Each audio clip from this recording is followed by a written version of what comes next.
Sir महत्वाचं कसं आहे, हातावरच्या प्रमुख रेषा कधीच बदलत नाही. आपल्या पूर्वजांनी कुठलीही गोष्ट विनाकारण नाही सांगितलेली. आपल्या पूर्वजांनी आपल्याला उठल्या उठल्या एक गोष्ट करायला सांगितली. कराग्रे वसते लक्ष्मी. आता गव्हर्नमेंट जॉब हातावरती दिसतो का? खूप क्लिअर दिसतो. भाग्यरेषा जर सरळ सोट एकच भाग्यरेषा असेल तर अशा लोकांनी 100% गव्हर्नमेंट जॉबचा प्रयत्न करावा. अच्छा, म्हणजे ती कुठेही वाकडे तिकडे नव्हता, सरळ गेली असेल. येस, पण त्याच्यात पण दोन गोष्टी आहेत.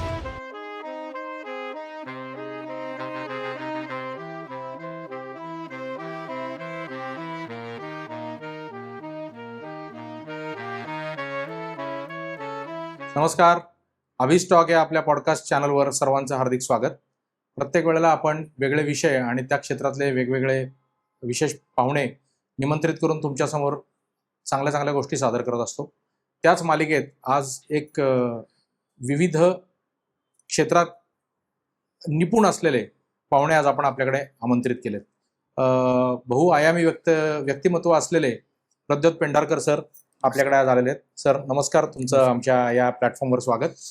मुख्यतः ते हस्तरेषा तज्ज्ञ म्हणून सर्व लोकांना परिचित आहेत.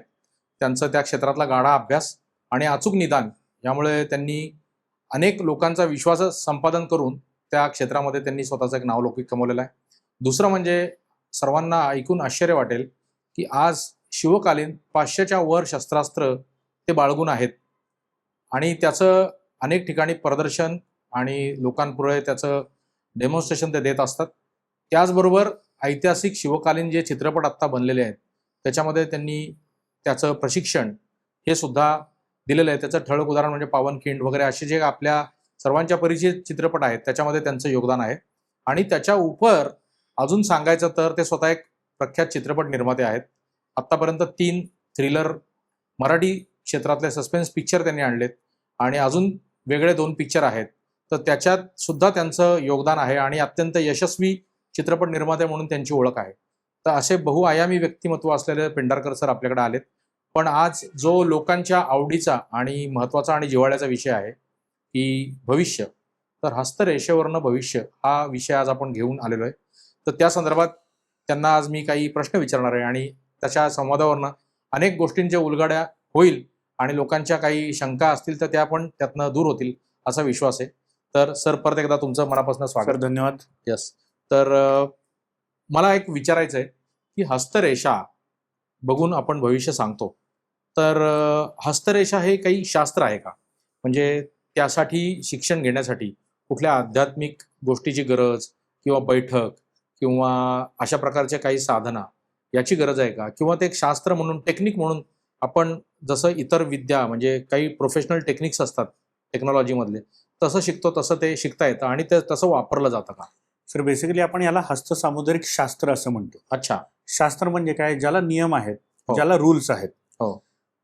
जे स्थान परतोय, वेळ परतोय, बदलत नाही. बरोबर. याचा अर्थ काय? तर हाताच्या रेषा इथेही सेम आहेत. तुम्ही अमेरिकेत जा, जर्मनीत जा, लंडनमध्ये जा, कुठेही जा, सेमच आहेत. सेमच आहेत. बरोबर. तुम्ही आज हस्तरेषा बघा, उद्या बघा किंवा परवा बघा. तुम्ही 10 वर्षापूर्वी बघा, 20 वर्षापूर्वी बघा, 100 वर्षापूर्वी बघा, रेषा त्याच आहेत. रेषा बदलणार नाहीयेत. त्यामुळे स्थान परतोय आणि काळ परतोय, या रेषा बदलत नाहीत. बरोबर. काही रूल्स आहेत याला, जसं की आयुष्य रेषा कुठनं सुरू होते, कुठं संपते, याचा अर्थ काय? बर. मस्तक रेषा कुठं सुरू होते, कुठं संपते, याचा अर्थ काय? अच्छा. त्यामुळे याला रूल्स आहेत, म्हणून आम्ही याला शास्त्र म्हणतो. बरोबर. मग शास्त्र असेल तर त्याला अध्यात्माची जोड गरज आहे का? तर गरज नाहीये. असेल तर ते त्याच्यात प्लस पॉइंट आहे. हो. पण तुमचा अध्यात्म असेल, स्पिरिच्युअलिटी असेल, या गोष्टी असतील तरच तुम्हाला हे शिकता येतं का? अजिबात नाही. हे टेक्निक आहे.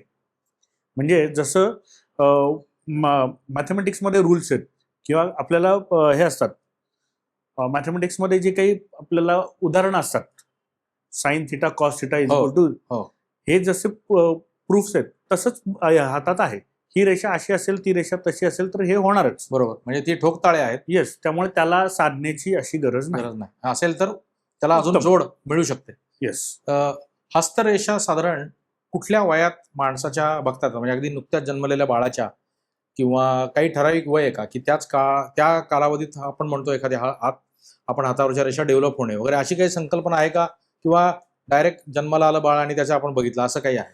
सर हाताच्या रेषा कधीपासून बघाव्यात याच्यात भरपूर मतांतर आहेत. बर. मी स्वतःसाठी जे अवलंबतो ते 10 ते 12 वर्षानंतरच्या पुढच्याच मुलांचे बघतो मी. बर. आता याला कारण काय आहे? तर आम्हाला सरांनी सांगितलेलं आहे की तुम्ही जे काही हाताच्या रेषा घेऊन आलेले आहेत त्या घडतात कधी, तर जेव्हा मूल आईच्या गर्भात असतं तेव्हा 4थ्या ते 5व्या महिन्यातच त्या रेषा झालेल्या असतात. अच्छा, बर. त्यामुळे जन्माला आलेल्या मुलाचं पण बघता येतात का? हो, बघता येतात. पण आम्हाला असे काही नियम सांगितलेले आहेत की प्रत्येक माणूस हा या पृथ्वीवरती काही गोष्टी भोगायला आणि काही गोष्टी उपभोगायला आलेला आहे. हो हो, बरोबर. त्यामुळे वयाच्या 10-12व्या वर्षापर्यंत त्याला जे भोगायचंय उपभोगायचं ते भोगू देत. त्याच्यामध्ये आपण ढवळाढवळ करायची नाही. नाही, बरोबर नंतर ते जेव्हा त्याला आयुष्याचे निर्णय घ्यायचे, बरोबर. जसं की शिक्षण काय घ्यावं, नोकरी करावी का, व्यवसाय करावा का, सरकारी नोकरी करावी का, लग्न कधी करावं, लग्न कोणाशी करावं, हे जेव्हा महत्वाचे निर्णय घ्यायचे तेव्हा तुम्ही त्याला गायडन्स देऊ शकता. अच्छा, तुम्ही त्याच्यात ढवळाढवळ करूच शकत नाही. तुम्ही फक्त त्याला गायडन्स गायडन्स म्हणजे त्याच्या प्रारब्धात जे आहे ते बदलू शकत नाही. नाही. फक्त तुम्ही त्याला एक गाईडलाईन देऊ शकता की ते भोगण्याची किंवा उपभोगण्याची त्याची क्षमता वाढवू शकता. क्षमता वाढू शकते. त्यामुळे आम्हाला एक नियम टाकून दिलेला आहे की 12 वर्षाच्या पुढे तुम्ही बघा. बरोबर. म्हणजे साधारण पण बनतात या कळत्या गर्भात जेव्हा मूल असतं तेव्हाच त्या बनलेल्या असतात. म्हणजे तुम्ही म्हणालात की बाळाच्या वयाच्या 4थ्या महिन्यात तो जन्माला Yes. यायच्या आधी त्याच्या हातावरच्या रेषा रेषा डेव्हलप. तयार असतात. बापरे, म्हणजे इतकं त्याचं शास्त्र Yes. हे आहे.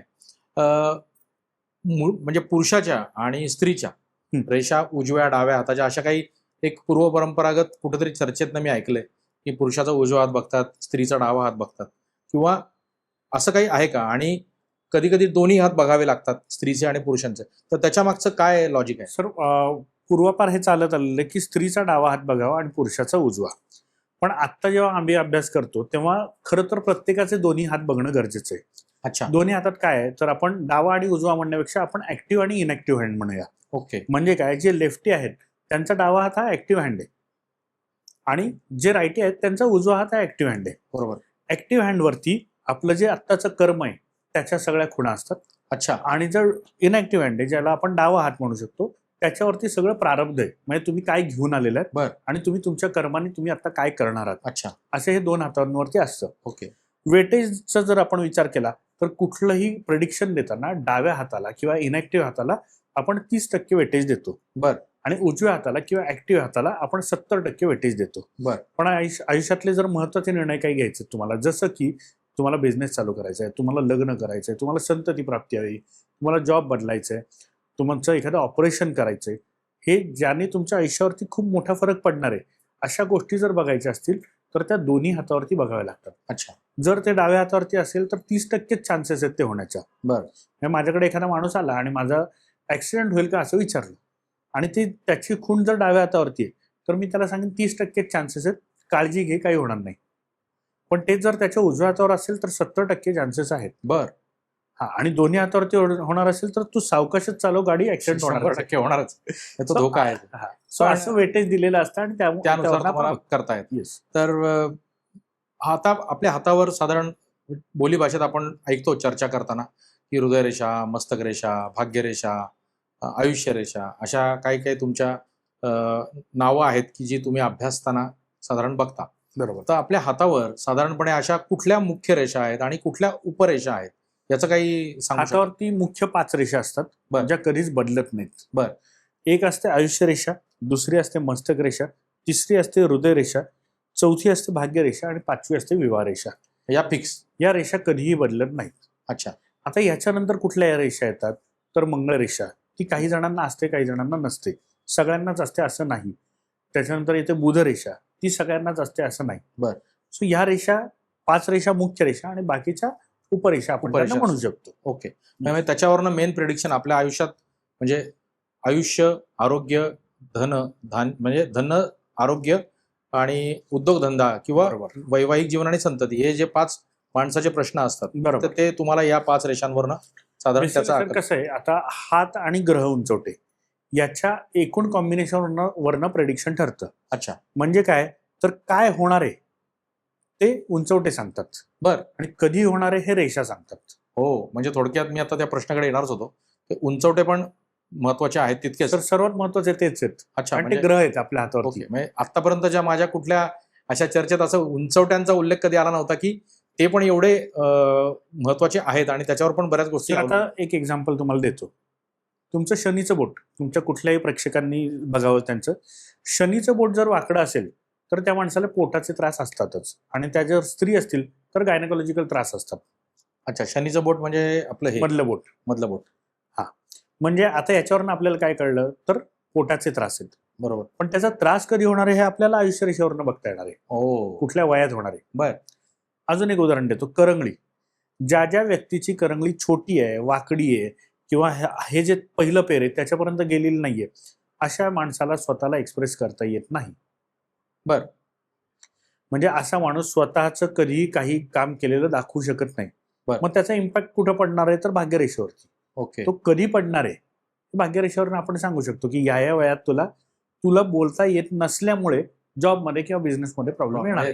तू काम चांगलं करतोयस पण तू सांगू शकत नाही, व्यक्त होऊ शकत सर, नाही. आत्ताचं जग जे आहे ते फक्त आणि फक्त सेल्फ मार्केटिंगचं आहे. अगदी बरोबर.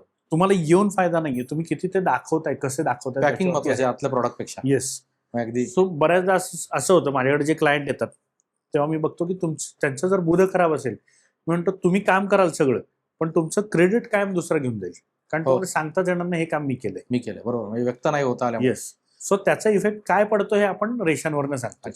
मग आता तुम्ही म्हणालात की उंचवटे जे आहेत तसं आपले बोट, त्याची साईज म्हणा, त्याची पेर, किंवा हातावर काही लोकांच्या तीळ असतात, किंवा तुम्ही आत्ता म्हणलात की याचे उंचवटे असतात, किंवा अजून काही छोट्या खुणा असतात हातांवर, त्याचा तुम्ही साधारण उल्लेख करा. पण याचा काय हाताच्या एकंदरीत भविष्यावर त्याचा इम्पॅक्ट असतो का? सर, भविष्यावरती जर तुम्ही मला विचारलं तर सर्वात जास्त इम्पॅक्ट जो असतो तो ह्या ग्रहांचा आणि त्याच्यावरती असलेल्या चिन्हांचा. बर. तुम्ही आता मगाशी म्हणलात तीळ. तीळ हा हातावरती, दृश्य हातावरती कुठेही वाईटच. अच्छा. तो ज्या ठिकाणी आहे, म्हणजे समजा गुरुचं बोट आहे, गुरुचं बोट म्हणजे काय दाखवतं तुमच्या शरीरामध्ये, तर डोकं दाखवतं. तो जर गुरुवरती तीळ असेल तर डोक्याशी संदर्भात काहीतरी त्रास तुम्हाला होणार. बर. तो जर शनिवार असेल तर पोटाच्या संदर्भात होणार. तो जर रविवार असेल तर तुमच्या डोळे किंवा हृदय याच्या संदर्भात होणार. तो जर बुधवार असेल तर तुमचं घसा, तोंड याच्या संदर्भात होणार. अच्छा. तो जर शुक्रवार आला तर तुमची प्रजनन शक्तीवरती किंवा तुमचं युरिनरी ट्रॅक जो आहे त्याच्यामध्ये काहीतरी तुम्हाला त्रास होणार. अच्छा. आणि तुमच्या चंद्रावर आला तर तुमच्या मानसिकतेवरती त्रास होणार. अच्छा. म्हणजे तीळ जिथे येईल त्याच्यावरनं तो काय त्रास देणार आहे हे ठरतं. बर. आणि सर्वात महत्वाचं म्हणजे तीळ येतात आणि जातात. अच्छा, म्हणजे ते जातात सुद्धा. पण जे जन्मतः तीळ असतात त्यांनी त्रास थोडा आयुष्यभर होतो. अच्छा. म्हणजे जसं की मला जन्मतः जर एखादी गोष्ट मिळाली आणि ती जन्मभर माझ्यावर टिकणार आहे तर त्याचा त्रास थोडा होणार आहे. पण अचानक एखादी गोष्ट आली, म्हणजे अचानक जर तीळ आला कुठेही, तर तो अचानक खूप मोठा त्रास देणार आहे. एक एक्झाम्पल सांगतो. एक माझे क्लायंट आहेत, तर त्यांच्या शुक्रवारती तीळ आला होता. बर. आणि त्यांना पुढच्याच वर्षात ब्रेस्ट कॅन्सर डिटेक्ट झाला. अच्छा. बर. शुक्र म्हणजे काय, तर तुमचं सौंदर्य. बरोबर. त्याच्यावरती तीळ म्हणजे काय, तुमच्या सौंदर्यात कमतरता. त्यांचं एक ब्रेस्ट काढावं लागलं. सो हे हातावरचे तीळ असं दर्शवतात. पण हे तुम्हाला क्लिअर कट इंडिकेशन त्यावेळेला मिळू शकतं 100%. म्हणूनच आता आपल्या पूर्वजांनी कुठलीही गोष्ट विनाकारण नाही सांगितलेली. आपल्या पूर्वजांनी आपल्याला उठल्या एक गोष्ट करायला सांगितली. कराग्रे वसते लक्ष्मी. हात बघायचा. कराग्रे वसते लक्ष्मी, करमध्ये सरस्वती, करमुले तो गोविंदम, प्रभाते करदर्शनम. वा. हे आपल्याला आपल्या पूर्वजांनी सांगितलेलं आहे. का सांगितलं असेल हे? किंवा हाताच्या, म्हणजे आपण हाताच्या रेषा त्याच्याकडे बघून. बऱ्याचदा माझ्याकडे क्लायंट येतात आणि मला त्यांच्या हातावरती तीळ दिसतो. मी विचारतो, हा तीळ कधी आलाय? माहित नाही, कधीतरी आलाय. बर. तुम्ही जर तुमचा हात रेग्युलर चेक करत असाल तर तुमच्या हातावरती होणारा प्रत्येक बदल हा तुम्हाला त्या दिवशी कळेल, दिसतोच. बरोबर. तुम्ही जर तुमचा हात रेग्युलर बघत असाल तर आज एखादा तीळ आलाय किंवा आज एखादी रेषा बदलली, हे तुम्हाला त्या दिवशी कळेल. तुमचा हात तुम्हाला इंडिकेशन देतो की हे प्रॉब्लेम होणार आहे. जर तुम्ही रोज हात बघितला तर तुम्हाला इंडिकेशन कळणार आहे ते, आणि तुम्ही कोणत्याही पामिस्टकडनं ते जाणून घेऊ शकता की याचा अर्थ काय. बरोबर. म्हणूनच आपल्या पूर्वजांनी आपल्याला तुम्ही हेल्दी राहावं म्हणून काही गोष्टी सांगून ठेवलेल्या आहेत. अच्छा. त्याच्यातलीच ही एक पद्धत आहे. म्हणून मग हाताला वंदन करून तुम्ही हात चेक करायचा रोज. म्हणजे थोडक्यात तुम्ही रोज हात बघितलात की तुम्हाला ते बदल जाणवतील. त्याच्या मागे पूर्वजांचं एवढं मोठं लॉजिक. राईट. एक सर्वसामान्य माणसाच्या मनात पडणारा प्रश्न आहे की आत्ता ट्रॅडिशनल कुंडली बघण्याचं काम असतं आपलं, म्हणजे पत्रिका, आपण मराठी भाषेत त्याला म्हणतो की पत्रिका, आणि दुसरं तुमचं जे हस्तशास्त्र आहे. येस. की या दोन मध्ये काय फरक आहे, की या दोन ते पण एक शास्त्र आपण म्हणूया, 100%. आणि हे पण एक शास्त्र आहे. तर अचूकता किंवा निदान करण्याच्या बाबतीत अचूकतेच्या जवळपास जाणार म्हणून तुम्ही कुठल्या, अर्थात आता तुम्ही या विषयातले तज्ज्ञ आहात म्हणून कदाचित तुम्हाला ते वाटेल, पण एक तटस्थ भूमिकेतनं जर बघायला गेलं तर त्याच्यामागचं लॉजिकल रिझन काय आहे? सर मी कारणासकट देतो. अगदी म्हणजे मला फार्मसी हे का आवडतं आणि मी फार्मसीमध्ये पुढे जाण्याचा का हे केला निर्णय त्याचे मी हो. मी तुम्हाला एक प्रश्न विचारतो. तुम्ही आता पुण्यात आहात. हो. 4:15 वाजता पुण्यामध्ये किती मुलं जन्माला आले असतील? किमान 10 तरी आली असतील, अगदी कमीत कमी. कमीत कमी 10 आले असतील. कुठल्याही वेगवेगळ्या हॉस्पिटलमध्ये कुठल्याही भागात असं नसून. त्या 10 लोकांचं आयुष्य सेम आहे? नाही. का? कुंडली तर सेम होणार, जन्म ठिकाण सेम आहे, जन्म वेळ सेम आहे, जन्मदिनांक सेम आहे, मग पत्रिका सेम असायला पाहिजे. हा, लॉजिकल विचार केला तर असायला पाहिजे. आणि मग त्याचं निदान पण सगळ्यांचं सेम आलं पाहिजे. बरोबर. पण असं होत नाही. नाही, म्हणजे प्रत्येकाचं आयुष्य त्याच्या वेगळं. उपर जाऊन आपण चेक करूया. 2 जुळी मुलं आहेत, त्यांचं तर फक्त 1-2 मिनिटांनी त्यांचा जन्म बदलतो. म्हणजे पहिले बाळ आलं, दुसरं लगेच. जन्म ठिकाण सेम आहे, जन्मवेळ सेम आहे, जन्मदिनांक सेम आहे, म्हणजे अगदी आई सुद्धा सेम त्यांची, तरी त्यांचं आयुष्य वेगवेगळं असतं. असं का? त्यांचे कदाचित जे कर्म आहे किंवा ते ज्यांच्या पोटी पण मग जन्माला आले, कुंडलीला अर्थ काय राहिला सर? ते पण बरोबर आहे. जर बरोबर. जर कुंडलीमध्ये तुमच्या दोघांचे सेम ग्रह आहेत, ग्रह बदलणार नाहीयेत, मग ती कुंडली सेम उत्तर हे कसं देईल? तार्किकदृष्ट्या हे अगदी योग्य बोलता तुम्ही. त्या उलट तुम्ही जुळ्या हातांचे हात, माझ्याकडे आत्ताही फोटो आहेत, जुळ्या मुलांचे हात दोन्ही वेगळे असतात. बरोबर. मी म्हणतो जुळ्या मुलांचे सोडा, तुम्ही 1000 लोक बघा, 1000, ओके. प्रत्येकाचा हात वेगळा असतो, बरोबर. कोणाचाच हात सेम नाहीये. नाहीये. त्यामुळे माझं म्हणणं आहे, कुंडली ही खूप जास्त ॲक्युरेट उत्तर देते का? हो, माझं पण म्हणणं आहे हो. बरोबर. पण जर पर्सनलाइज्ड उत्तर पाहिजे असेल तर तुम्हाला हातच दाखवणं गरजेचं आहे. हो, बरोबर. म्हणजे तुम्ही म्हणता सिंह राशीला 7.5 आहे, सिंह राशीचे लाखो लोक असतील, मग लाखो लोकांना त्याच दिवशी त्रास होणार आहे का? नाही होणार. कोणाला 7.5च्या मध्ये त्रास होईल, आधी त्रास होईल, पुढे त्रास होईल, बरोबर आहे. 7.5 नंतर सुद्धा त्रास होईल. बरोबर. ते तुम्हाला हातावरनं कळतं की कधी त्रास होईल. अच्छा, म्हणजे तुम्ही त्याचं वर्ष आणि कालावधी पण डिफाईन करू शकता. मी एक्झॅक्ट असं, म्हणजे मी असं नाही, हस्तसामुद्रिक शास्त्र असं एक्झॅक्ट सांगू शकतं की या व्यक्तीला 48 वर्षी त्रास आहे. अच्छा, एवढं अचूक मग ते त्याच्यात. 7.5 असो नसो. हो. त्यामुळे म्हणजे थोडक्यात हस्तशास्त्रातनं तुम्ही जेव्हा एखाद्याचा हात बघून त्याच्या आयुष्याबाबत निदान करता, yes. तेव्हा अर्थात तुम्हाला त्याच्या नावाशी, जन्म ठिकाणाशी, रास, त्याचं काय काहीच घेणं जन्म देणं नाही. ठिकाण, जन्म तारीख, जन्म वेळ, त्या माणसाचं नाव, याच्याशी मला काहीही घेणं देणं नाही. माझ्यासमोर फक्त हात आला, मी त्याचं सांगू शकतो या वर्षात हे झालं, या वर्षात हे होणार आहे, या वर्षात हे होऊ शकतं. फक्त मला तो माणूस किती वर्षाचा आहे हे माहीत नसल्यामुळे होऊ शकतं या याच्यात असेल, ते अच्छा. झालं असेल असं सांगू शकतो. म्हणजे थोडक्यात आपण असं जर ढोबळमानाने म्हणालो, ढोबळमानाने म्हणण्यापेक्षा अगदी ठामपणे जर म्हणलं तर हस्तरेषा तुम्ही जे बघता त्याच्या अभ्यासावरनं एखाद्या माणसाच्या भूत, भविष्य आणि वर्तमान या तिन्ही काळांविषयी आपण भाष्य करू शकतो याच्यावर. 100%. ओके. फक्त सर मी जसं म्हणतो की माझं शास्त्र चांगलं आहे, तसंच दुसरं शास्त्र पण चांगलंच आहे. अच्छा. माझ्या शास्त्राचे किंवा हस्तसामुद्रिक शास्त्राचे पण लिमिटेशन आहेतच. अगदी बरोबर. जर मी दुसऱ्या शास्त्राबद्दल बोलतोय तर मी माझ्या शास्त्राबद्दल पण बोललंच पाहिजे. बरोबर. हस्तसामुद्रिक शास्त्रात एक अडचण अशी असते की तुमच्या हातावरनं तुम्ही फक्त तुमचंच सांगू शकता. हो. जसं कुंडलीवरनं कुंडली ज्याची आहे त्याच्या आईबद्दल सांगता येतं, त्याच्या वडिलांबद्दल सांगता येतं, त्याचा पार्टनर कसा असणार आहे ते सांगता येतं, बरोबर. पार्टनर कुठल्या दिशेचा असणार हे सांगता येतं, तसं हातावरनं सांगता येत नाही. व्यक्तिगत त्या व्यक्तिविशेष तुम्ही भाष्य म्हणूनच करू मी म्हणतो की हात हा पर्सनलाइज्ड आहे. शकता. बरोबर. पर्सनल त्याची दिशा फक्त त्याचं आणि त्याच व्यक्तीचा पण हातावरनं सांगू शकतो, त्याच्यावरनं त्याच्या कुटुंबाचं तुम्ही नाही नाही सांगू शकता. सांगू शकत. ओके. पण आता तुम्ही म्हणालात की भाष्य करू शकतो, तर अचूकतेच्या दृष्टिकोनातनं तुमच्या हस्तमुद्रिका शास्त्र जे आहे त्याच्यावर तुमचा अभ्यास आहे आणि तुम्ही आतापर्यंत तसे रिझल्ट पण लोकांना दिलेले आहेत. येस. तर इतकं परफेक्शन येण्यामागे त्याचं शास्त्रीय कारण काही आहे का? शास्त्रीय कारण म्हणजे बेसिकली कसं आहे, समजा आता 2 रेषा आहेत, आपण एक असं पकडूया, आयुष्य रेषा आणि भाग्यरेषा. मला कोणी विचारायला लागलं की माझी नोकरी कधी बदलणार आहे, बरोबर, किंवा मला जॉब बदलायचा, मी जॉब सोडून बिझनेस करू का, या प्रश्नाला मी पहिले बघणार आहे भाग्यरेषेत चेंज आहे का. नसेल तर नाही. अच्छा. आणि असेल तर कितव्या वर्षी हे एक्झॅक्ट आपल्याला सांगता येणार आहे. प्लस त्या चालू केलेल्या बिझनेसमुळे किंवा बदललेल्या नोकरीमुळे मानसिक त्रास आहे का हे त्याच्या आयुष्य रेषेवर कळणार आहे. बरोबर. म्हणजे मी म्हणजे लोकांचा प्रश्न असतो की मी आता जॉब करतोय, तिथं सगळं चांगलं आहे माझं, पण मला जॉब बदलायचं, तिकडे जाऊन काही मनस्ताप होईल का. साधं सोपं उत्तर आहे आपल्याला. तिथं बदल आहे का पहिले सर्व बदल असेल तर मनस्ताप आहे का आयुष्य रेषेवर असेल तर हो, नाही तर नाही, प्रश्न नाही. संपला. इतकं त्याचं येस, Logical सोप्या पद्धतीने ते उत्तर देता येतं. याच्यावरनं मला एक असा प्रश्न विचारायचा आहे की तुम्ही जसं म्हणालात की आता आपल्या हाताचा जर विचार केला तर बोलता बोलता तुम्ही मगाशी म्हणालात की एखाद्या राशीला 7.5 असते किंवा त्या पद्धतीचं. तर तुम्ही एखाद्याच्या हातावरनं त्याला 7.5 आहे किंवा एखादं आता त्याचं आपण 2.5 की चालू आहे हे पण तुम्हाला समजतं का? सर अगदी खरं सांगायचं तर नाही. बरं. सर 7.5 आहे म्हणजे तुम्हाला 7.5 वर्ष त्रास होणार आहे असं लोक सांगून टाकतात. हो. जे खरं नाहीये. बरोबर. मी म्हणतो 7.5 वर्षात नक्की कधी त्रास होणार आहे हे मी सांगू शकतो. अच्छा, म्हणजे तो ड्युरेशन तुम्ही स्पेसिफिकली सांगू शकता. म्हणजे लोक म्हणतात की शनीला 7.5 आहे, माझं काही खरं नाही.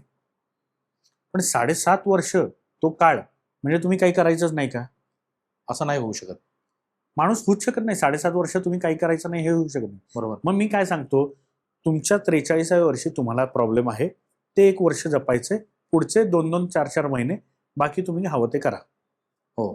पण तेवढा तुम्ही ड्युरेशन स्पेसिफाय करून त्यांना तेवढी गाईडलाईन देता की जेणेकरून त्याला तेवढी काळजी घेऊन बरोबर. पुढं त्याला हे करता येऊ शकेल. Right. आता याच्यामध्ये एक असा प्रश्न आहे की आपण म्हणतो की हातावरच्या रेषा काही कालावधीनंतर बदलतात. म्हणजे बरं. आता मला त्याचं अचूक माहित नाही, पण एक साधारण चर्चेतनं असं ऐकायला मिळतं की एका ठराविक वयानंतर काही 5 वर्षानंतर 10 वर्षानंतर हाताच्या रेषा बदलल्या जातात. बरं. तर ते कितपत खरं आहे? म्हणजे त्या बदलल्या जातात आणि त्याचं मग आपल्या आयुष्याच्या जे तुम्ही Prediction. भाष्य करणार आहात त्याच्यावर रिलेव्हन्स आहे का? सर महत्वाचं कसं आहे, हातावरच्या प्रमुख रेषा कधीच बदलत नाही. हो, ते तुम्ही मगाशी सांगितलं. येस, अगदी म्हणजे जन्माच्या आधी 4थ्या महिन्यापासून ते मरेपर्यंत रेषा बदलत नाही.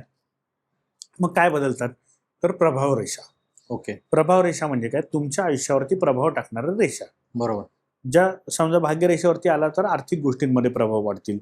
आयुष्य रेषेवरती आल्या तर तुमच्या आयुष्यात येणाऱ्या घटना म्हणजे ते फिजिकल त्रास असतील किंवा मेंटल त्रास असतील, शारीरिक त्रास किंवा मानसिक त्रास याच्यावरती प्रभाव. जर मस्तक रेषेवरती आल्या तर डोक्याशी रिलेटेड एखादी दुर्घटना असू शकते किंवा बरं. तुमच्या शिक्षणात येणारे अडथळे असू शकतात. हृदय रेषेवरती जर ती आली तर ती तुमच्या स्वभावात अचानक होणारे बदल होणार असतील किंवा तुमच्या आयुष्यात एखादी व्यक्ती आली आणि ती जाणार आहे त्याच्यामुळे होणारे मनस्ताप असतील. या गोष्टी जिथं ती प्रभाव रेषा येणार आहे त्याच्यावरनं ते ठरते की ती त्रास देणार आहे का फायदा करून देणार आहे. अच्छा. जसं की भाग्यरेषेवरती आडवी लाईन आली तर त्रास देणार आहे, पण त्रिकोणाला तर घर घेऊन देणार आहे. हो. म्हणजे ती प्रभाव रेषा कोणती येते त्याच्यामुळे काय कुठलं चिन्ह घडतंय आणि ते कुठल्या रेषेवरती आहे त्याच्यावरती त्याचे प्रेडिक्शन ठरतात. बरोबर. आता आपण एक व्यक्ती म्हणून जर एखाद्या हाताचा अभ्यास करायला घेतला तर साधारणपणे व्यक्तीच्या आयुष्यात त्याचं लहानपणापासूनचं शिक्षण, दुसरी गोष्ट त्याच्यानंतर त्याचं नोकरी किंवा व्यवसाय, त्याच्यानंतर त्याचं लग्न, मग संतती आणि मग उर्वरित आयुष्यात त्याची मग माणसाला फक्त धनप्राप्ती आणि त्याच्या अनुषंगाने येणारे बेनिफिट्स ह्याच गोष्टी फक्त त्याला इंटरेस्ट असतो विचारण्यात. बरोबर. तर तुम्ही एक एक गोष्टींवर आपण बोलूयात की माणसाचं शिक्षण म्हणजे जन्माला आल्यानंतर माणसाचं शिक्षण, त्याच्यानंतर त्याचं व्यवसाय किंवा नोकरी आली तर ती कुठल्या सेगमेंट म्हणजे मी स्पेसिफिकली तुम्हाला एक एक विचारतो बघूया आपण की किंवा चला आपण पहिलं शिक्षणापासून सुरुवात करू की तुम्हाला हातावरून एखाद्याचं शिक्षण कितपत होणार आहे हे कसं कळू शकतं? आता सर्वात महत्वाचं ना, माझ्याकडे आता एक ट्रेंड खूप वाढलाय आणि जो मला खरं तर खूप पॉझिटिव्ह वाटतो. अच्छा. मुलांना सीईटी किंवा याच्यासाठी नीटसाठी सीईटीसाठी ऍडमिशन घ्यायची असेल तर त्याच्या आधी पालक माझ्याकडे येतात. अच्छा. बरं. आणि विचार काउन्सिलिंगसाठी सीईटी घ्यावी, नीट द्यावी का, म्हणजे मेडिकलकडे जावं का इंजिनिअरिंगकडे जावं. तर मी मुलाचा हात बघताना मी काय गोष्टी बघतो, सर्वात महत्वाचं मुलाच्या हातात लॉजिकल थिंकिंग आहे का मुलाच्या हातात एखाद्या गोष्टीचा डीप रिसर्च करणं आहे. बरं. जर डीप रिसर्च करणं असेल तर मी त्याला सांगतो तू मेडिकलच्या बाजूला जा. बरोबर. जर लॉजिकल थिंकिंग जास्त असेल तर मी त्याला सांगतो इंजिनिअरिंगकडे जा. त्याच्यात मेडिकलमध्ये पण जर असेल की त्याचं काउन्सिलिंग चांगलं असेल तर मी म्हणतो तू प्रॅक्टिशनर म्हणजे MBBSचे डॉक्टर जे असतात ते तू खूप चांगला होऊ शकतो. अच्छा. पण डीप नॉलेज आहे पण त्या मुलाला एक्सप्रेस करता येत नाही, आपण त्याला सांगू शकतो तू सर्जन होऊ शकतोस. त्याच्यानंतर एखाद्या मुलाच्या हातात मॅनेजमेंट खूप चांगलं आहे तर आपण सांगू शकतो मॅनेजमेंट MBA मध्ये जा. एखाद्या व्यक्तीच्या हातामध्ये खूप चांगले मुद्दे मांडणं असेल तर आपण त्याला सांगू शकतो लॉ मध्ये जा. बरोबर. एखाद्या माणसाच्या हातामध्ये असेल खूप चांगलं काउन्सिलिंग आणि लोकांचे प्रॉब्लेम खूप छान समजून घेऊ शकतो त्याला सांगू शकतो सायकोलॉजीमध्ये जा. हो. एखाद्या माणसाच्या हातात मस्तकरेषा पूर्ण चंद्राकडे झुकली असेल तर त्या व्यक्तीला आपण सांगू शकतो तू कलेच्या याच्यातनं गोष्टी कलेच्या पुढे ने. क्षेत्रामध्ये जा. Yes. सो अशा प्रत्येक गोष्टीमध्ये आपण कोणाला काय शिक्षण घ्यायचं हे आपण त्याला नमूद करून देऊ शकतो आणि त्या दृष्टीने त्याचा त्यांना गाईडलाईन. पुढचा प्रवास सुखकर होतो. आता व्यवसाय किंवा नोकरी हे माणसाच्या आयुष्यातले आर्थिक महत्त्वाचे उत्पन्नाचे महत्वाचे विषय आहेत. तर याच्यामध्ये नोकरीत सुद्धा तुम्ही मागे एकदा म्हणाला होतात की स्पेसिफिकली एखाद्याला गव्हर्नमेंटचा जॉब असेल किंवा बरं. खासगी असेल किंवा एखाद्याची पार्टनरशिपमध्ये व्यवसाय करायची क्षमता असेल, त्याच्यामध्ये पार्टनरशिप असेल किंवा एकट्याचा असेल, म्हणजे कदाचित कधी कधी असं असतं की त्याच्या हातात व्यवसाय करण्याची गुणवत्ता आहे पण त्याला कोणाची तरी जोड नाममात्र का विना पार्टनर असावा तरच तो फ्लरिश होईल, बरोबर. अदरवाईज तो एकटा करू शकणार नाही. किंवा काही लोकांचं असं असतं की भले तुझ्याकडे 4 लोक चांगले तुझ्या जीवाला जीव देणारे असोत, तुझ्या होला हो म्हणणारे असोत, पण तुला एकट्यालाच करायचंय. तर हे पण त्याच्यावरून प्रेडिक्ट करता येऊ शकतं का नोकरी आणि व्यवसायाच्या दृष्टिकोनातून? सर बेसिकली कसं आहे ना, 2 गोष्टी आहेत. आपल्या भारतामध्ये आत्ता तरी 3च गोष्टींमधनं इन्कम सोर्स आहे. एकतर गव्हर्नमेंट जॉब, प्रायव्हेट जॉब, नाहीतर व्यवसाय. बरोबर. व्यवसायाच्या अंडर खूप गोष्टी येतात हो, अगदी. किंवा प्रायव्हेट जॉबच्या अंडर पण खूप गोष्टी येतात, गव्हर्नमेंट जॉबच्या अंडर पण खूप गोष्टी येतात. पण आपण त्याला 3 मेन गोष्टींमध्ये डिवाइड करू शकतो: गव्हर्नमेंट जॉब, प्रायव्हेट जॉब आणि बिझनेस. बरोबर. आता गव्हर्नमेंट जॉब हातावरती दिसतो का? खूप क्लिअर दिसतो. अच्छा. हा, माझं म्हणणं असतं की पालकांनी जर त्यांच्या मुलाला गव्हर्नमेंट जॉब करायचा असेल तर वयाच्या साधारण 20-21व्या वर्षी हात दाखवावा. जर त्यांच्या हातात गव्हर्नमेंट जॉब असेल तरच पुढे जावं. माझ्याकडे मध्ये एक क्लायंट आला होता, साधारण एक 30-32 वर्षाचा होता. 23व्या वर्षापासून तो गव्हर्नमेंट जॉबचा प्रयत्न करतोय पण नाही मिळालं त्याला. म्हणजे वेगवेगळ्या परीक्षा देणं, हे देणं. येस, पण त्याच्या हातात गव्हर्नमेंट जॉबच नव्हता. पण 23 ते 32 हा गोल्डन पिरियड जो असतो तो त्यांनी वाया घालवला. त्याने वाया घालवला. म्हणजे इतकं स्पेसिफिकली प्रिसाइजली तुम्हाला कळतं की गव्हर्नमेंट जॉब आहे? खूप जास्त क्लिअर कळतं आणि मी तुमच्या प्रेक्षकांना पण सांगू शकतो ते कसं बघू शकतात. अच्छा. आणि ते बघणं अवघड नाहीये. बर. हातावरती भाग्यरेषा असते. हो. भाग्यरेषा जर सरळ सोट एकच भाग्यरेषा असेल तर अशा लोकांनी 100% गव्हर्नमेंट जॉबचा प्रयत्न करावा. अच्छा, म्हणजे ती कुठेही वाकडे तिकडे नव्हता, सरळ गेली असेल. येस, पण त्याच्यात पण 2 गोष्टी आहेत. जर तुमचा बुध खराब असेल तर त्यांनी म्हणजे MPSC UPSC करू नये, कारण त्यांना इंटरव्ह्यू मध्ये जमणार पण नाही. आता परत बुध खराब आहे की नाही कसं कळणार? करंगली छोटी असेल, वाकडी असेल तर तुम्ही बुध मगाशी खराब. ओके. म्हणजे आपल्याला कॉम्बिनेशन काय बघायचं? ठीक आहे, गव्हर्नमेंट जॉब तर आहे पण मग त्यांनी IAS IPS साठी प्रयत्न करायचा का बँकांचे जे हे असतात त्याच्यासाठी प्रयत्न करायचा का रेल्वेसाठी प्रयत्न करायचा? बरोबर. कारण गव्हर्नमेंट जॉब मध्ये पण भरपूर प्रकार आहेत. अनेक उपप्रकार. मग मी असं ज्यांचा बुध खराब आहे त्यांना मी सांगतो की ज्या गव्हर्नमेंटच्या ठिकाणी फक्त एक्झाम देऊन फक्त रँकिंग वरती जॉब लागणार आहे तिथं तुम्ही बिंदास करा. ओके. आणि ज्यांचा बुध चांगला आहे आणि गव्हर्नमेंट सारखी भाग्यरेषा आहे अशांना मी सांगतो तुम्ही UPSC MPSC नक्की द्या. ओके. या उपर जर गव्हर्नमेंट जॉब हातात नाहीच आहे म्हणजे काय, तर भाग्यरेषा आहे पण ती तुटक आहे, अशा लोकांना मी प्रायव्हेट जॉब सांगतो. Private Okay. जॉब का, तर कोणीही प्रायव्हेट जॉब करणारा माणूस बघा 5-6 वर्षापेक्षा जास्त एका ठिकाणी टिकत नाही. तो कायम स्विच मारत असतो, जॉब बदलत असतो, त्याचे डिपार्टमेंट बदलत असतात, काही असतं, पण त्याची भाग्यरेषा दर काही ठराविक अंतराने बदलत असते. अच्छा. या उपर बिझनेस, जी लोक बिझनेस करतात ती कधीच एक बिझनेस कायम करत नाहीत. हो. पॅरलल बिझनेस त्यांचे चालूच असतात. हो. मग बिझनेसवाल्यांचा हात कसा बघायचा, तर त्यांच्या हातावरती एक भाग्यरेषा कधीच नसते, एकापेक्षा जास्त भाग्यरेषा पॅरलली त्यांच्या हातावरती असतात. अच्छा. तर अशा लोकांनी बिझनेस बिंदास करावा. ओके. त्यामुळे माझ्याकडे जेव्हा लोक येतात की माझ्या मुलाने बिझनेस करावा का नोकरी करावी की गव्हर्नमेंट जॉब करावा, ते सांगणं खूप सोपं होतं. ओके. पण मग बिझनेसमध्ये सुद्धा भागीदारीत करावा का स्वतंत्र करावा हे सुद्धा स्पेसिफिकली आता जसं आपण गव्हर्नमेंट जॉबचं सांगितलं की बुध खराब असेल तर त्यांनी गव्हर्नमेंट जॉबमध्ये जावं पण जिथं इंटरव्ह्यू नाही अशा ठिकाणी जावं. मग बिझनेस करताना काय काय गोष्टी महत्वाच्या आहेत? एकतर सेल्फ मार्केटिंग, बरोबर, दुसरं डिसिजन मेकिंग, तिसरं एक्झिक्युशन. हो, अगदी. आता ह्या तिन्ही गोष्टी जर तुमच्या हातावरती आहेत आणि तुमची भाग्यरेषा बिझनेसची आहे तर बिझनेस करा. ओके. पण बिझनेसची लाईन आहे पण तुम्हाला स्वतःला एक्सप्रेसच करता येत नाही, व्यक्त होता येत नाही, व्यक्त होता येत नाही किंवा सेल्फ मार्केटिंग करता येत नाही, म्हणजे हे सोनं काम आहे मी पण केलेलं आहे. विकण्यासाठीच तुम्हाला बोलता येत नाही तर येस. मग अशा वेळेस काय करायचं, मी त्यांना सरळ सांगतो आयदर तुम्ही पार्टनर असा घ्या ज्याला मार्केटिंग येईल, नाहीतर मार्केटिंग एजन्सीला काम द्या. बरोबर. बिझनेस करा पण त्याला मग काहीतरी अल्टरनेटिव्ह करणं गरजेचं असतं. बरोबर. मग अशा गोष्टी आपण सांगून त्याच्यातनं फायदा शकतो. काढतो. आता तिसरा टप्पा येतो विवाह. आता विवाह नॉर्मली मी तरी अजून कोणाचं ऐकलेलं नाही असं की हात बघून मुलीचा आणि मुलाचा लग्न जमलंय असं माझ्या माहितीत नाही. आता तुम्ही त्या क्षेत्रात आहात म्हणून तुमच्याकडे असे अनेक लोक येत असतील, पण नॉर्मल ड्यू कोर्समध्ये आपण बघितलं तर एक प्रघात काय आहे की मुलाची पत्रिका मुलीकडे येते, मुलीची पत्रिका मुलाकडे जाते. ते त्यांच्या गुरुजींकडनं ते बघून घेतात, पडताळून बघतात किती गुण जमलेत, काय जमलेत, आणि त्यानंतर मग ते साधारणपणे मिळतं जुळतं असेल तर पुढे जातात. 100%. या केसमध्ये लग्न जमवताना सुद्धा एखाद्या मुलीचा आणि मुलाचा हात बघून ते दोघं एकमेकांसाठी अनुरूप आहेत का नाही इतकं स्पेसिफिकली कळू शकतं. सर मी उलट थोडासा वेगळा प्रश्न विचारतो तुम्हाला. अच्छा. पत्रिका बघतो आपण लग्न करताना, पत्रिका बघतो म्हणजे काय बघतो तर गुण जुळतात का बघतो. 25 गुण जुळले त्याचा अर्थ काय? आता 25 गुण जुळलेत म्हणजे त्यांचे काही शास्त्रीय दृष्टिकोनातनं काही म्हणजे ज्योतिष शास्त्रात आता बघा, तुम्ही ज्योतिषावरती इतके पॉडकास्ट घेता, हो. तुम्हाला पण माहित नाही, मला सुद्धा माहित नाही. 25 गुण जुळले म्हणजे काय माहित नाही. बरोबर. लेमॅनला ते माहित असण्याचा प्रश्नच नाही. काहीच कारण नाही. म्हणजे जी गोष्ट माहित नाही त्याच्यावरती विश्वास ठेवून तो माणूस लग्न करतो.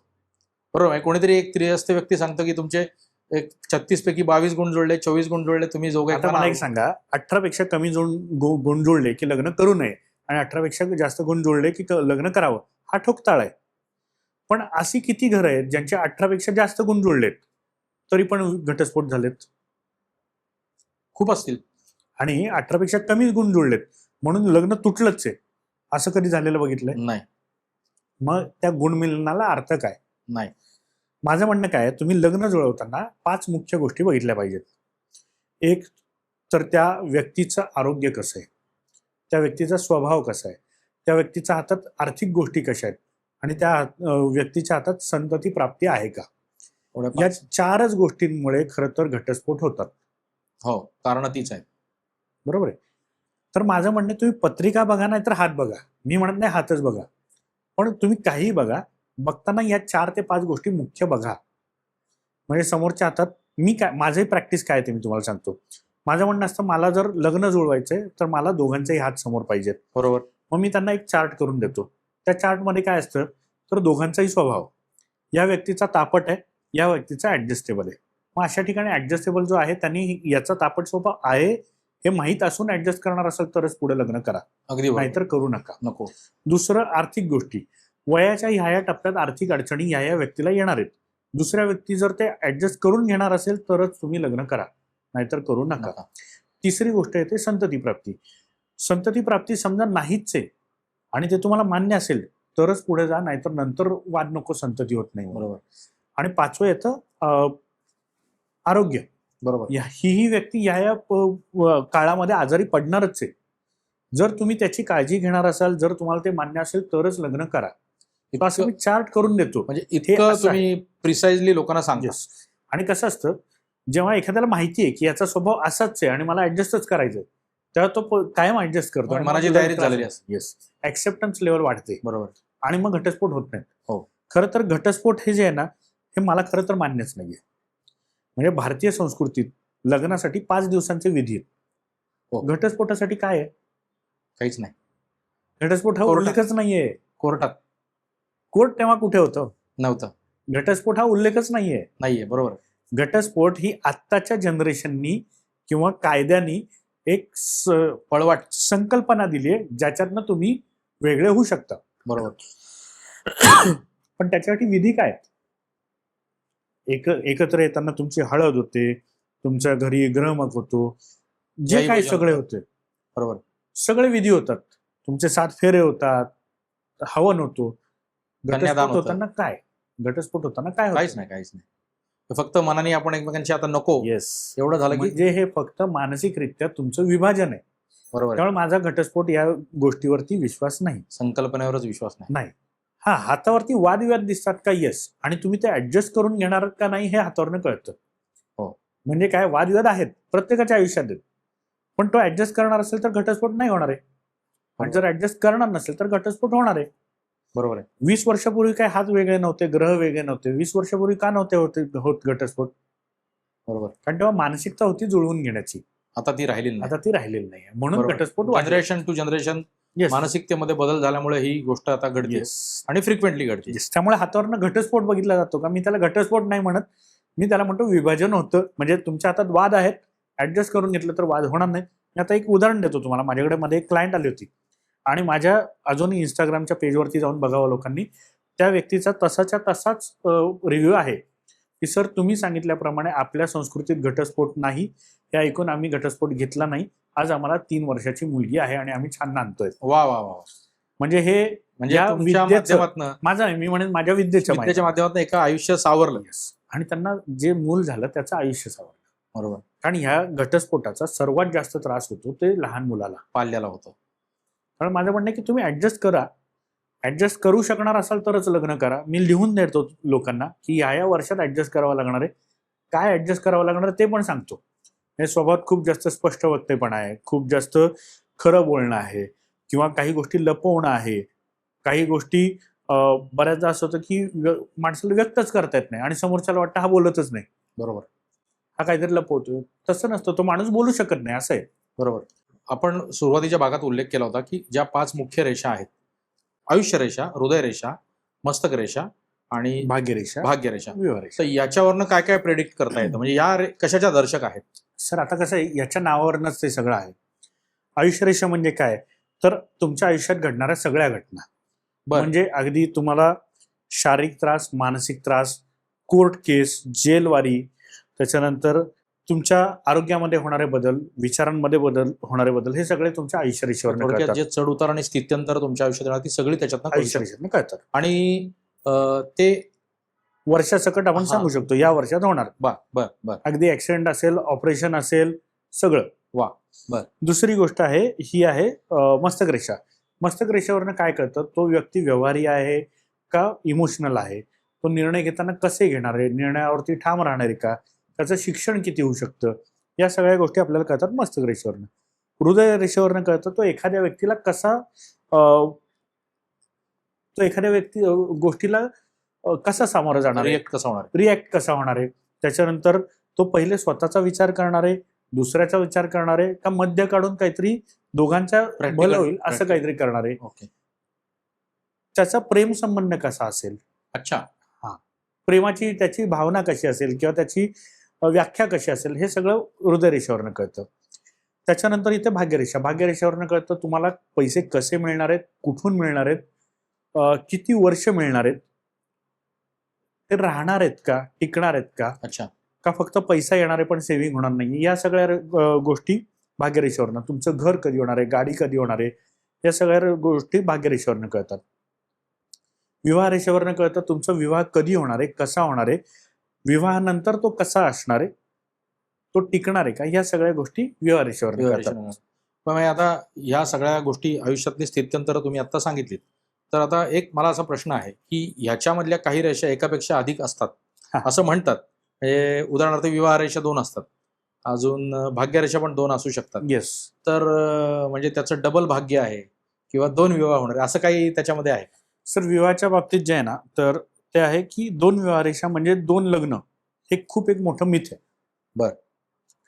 70 ते 80% लोकांच्या हातावरती एकापेक्षा जास्तच विवाह रेषा असतात. अच्छा.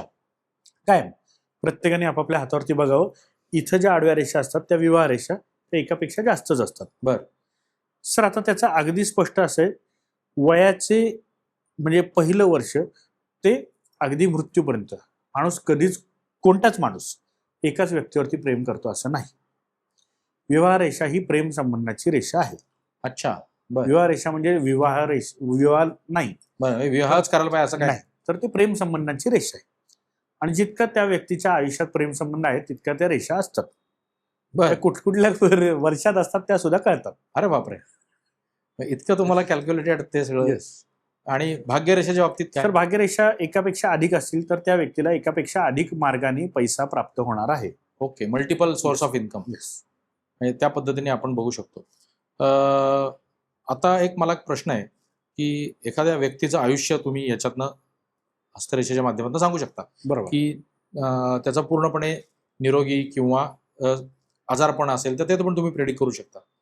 तर काही काही लोकांच्या हातात म्हणजे अल्प आयुष्य असतं, म्हणजे अपघाती त्यांचं दुःखद निधन होतं, किंवा काही लोक टोकाचा अविचार करून म्हणू शकतो आपण की स्वतःचं जीवन संपवून घेतात. किंवा हे जर तुम्हाला हाताच्या रेषेच्या माध्यमातून आधी जर कळलं असेल एखाद्याचं, तर त्यांना ॲडवाईस देऊन यात काही आपण बदल करू शकतो का, किंवा त्याच्या प्रारंभात ते आहे फक्त तुम्हाला दिसतंय एवढंच आपण म्हणू शकतो की मला दिसणार आहे हा माणूस इतक्या कालावधीनंतर अशी गोष्ट कळणार आहे, पण ती त्याच्या नशिबात आहेच आहे असं काही?